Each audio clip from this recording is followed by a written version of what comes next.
വീട്ടിലൊക്കെ എത്തിയോ? ഞങ്ങൾ എന്നെ സർപ്രൈസ് ആക്കാൻ വേണ്ടി നേരത്തെ അത് പറയൂല. ഓക്കെ, എന്നാ നിങ്ങൾ ഇവിടെ ഇരുന്നോ? ആ, ഞങ്ങൾ ഹായ അവിടെ ഇരുന്നാ.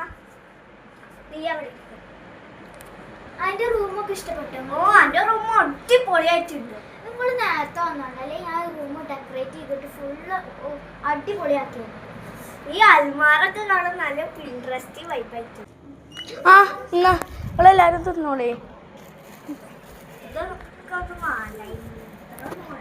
നിങ്ങൾ തിന്നോ, കുഴപ്പമില്ല. മോളെ, എനിക്ക് കിച്ചണിൽ കുറച്ച് ജോലി തന്നെ പോവാട്ടോ. ഇതിന്റെ ബെസ്റ്റ് ഫ്രണ്ടല്ലേ, ഞാൻ ഒന്ന് പരിചയപ്പെടുത്തി തരാം. ഇത് ഹാദിയ ഫാത്തിമ, ഇത് ഹായ ഫാത്തിമ, ഇത് മക്കളെ, അന്ന് ഞാൻ പോവാക്ക് കുറച്ച് കിച്ചണിൽ ജോലി ഉണ്ട്. അന്ന് നിങ്ങൾ എന്തെങ്കിലും വേണ്ടി പറഞ്ഞിരുന്നോളൂ കേട്ടോ. എടി, രാത്രി അതിന് നമുക്ക് കിടന്നാലോ? ഓക്കെ, നമുക്ക് കടക്കാം. വായോടി.